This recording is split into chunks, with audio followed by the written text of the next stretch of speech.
It is Sunday morning, and I am bright-eyed and bushy-tailed, and my hair is a mess. Whew. Coffee, extra bold. Hello, gorgeous. I'm going to do a review on The Discovery of Witches by Deborah Harkness. Discovery of Witches is a historical fantasy novel. It was the debut novel by Deborah Harkness.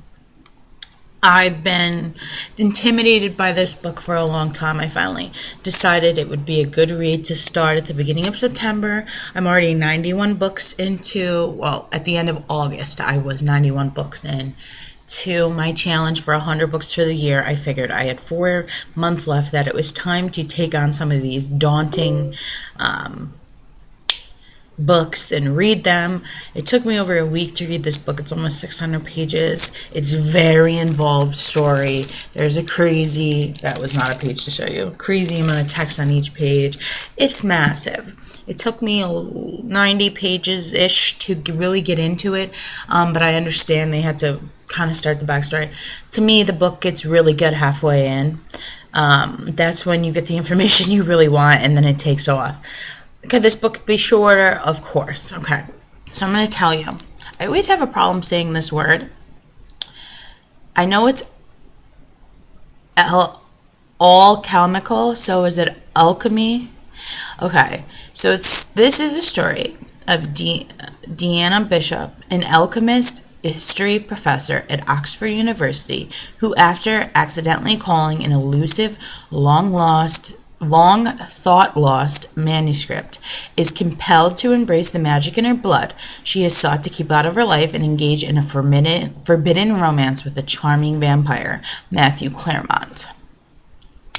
So the background, so pretty much, I'm trying not to give a lot of information about it, but there is magic and witches and demons and vampires, secret societies, time travel, just so many different things. It really kicks in the magic and all that towards the last third of the book. The rest of the book is pretty much is a mystery and a romance, and then it kicks off into the fantasy. It's historical. It talks about history the entire time. If you like stuff like that, you'll love this book. The second book is Shadow of Night. I need to get my hands on. I probably won't read it for a bit because this took a week out of my month.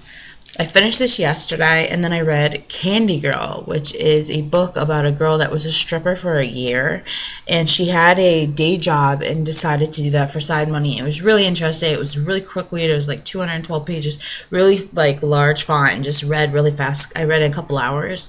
So I've read 2 books this month now, which is horrible because it's the 8th. So I have to pick up the slack. But I think if you're into magic, witches, paranormal, especially young adult, you should try this adult fiction book. It's really good. The historical parts of it is so interesting because the vampire is so old. He knew so many key players in history, and the way that they talk about those people, like Charles Darwin, is just so interesting, where he's just like, oh yeah, Charles, yeah, we used to drink at the pub, like, oh yeah, we exchanged drafts for Origin of Species. I think that was Charles Darwin. But just the way that they talk, it's so funny, and you learn if you don't know those things about those people already. Really interesting stuff.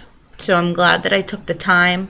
I was very busy this week too, so I'm not saying like if I'm a fast reader, it's going to take you incredibly a lot longer. But by the time I would get to bed, I would only read 30 pages at a time, which isn't like me. That's why it took forever to read this. So, Discovery of Witches by Deborah Harkness. Go read it. Bye.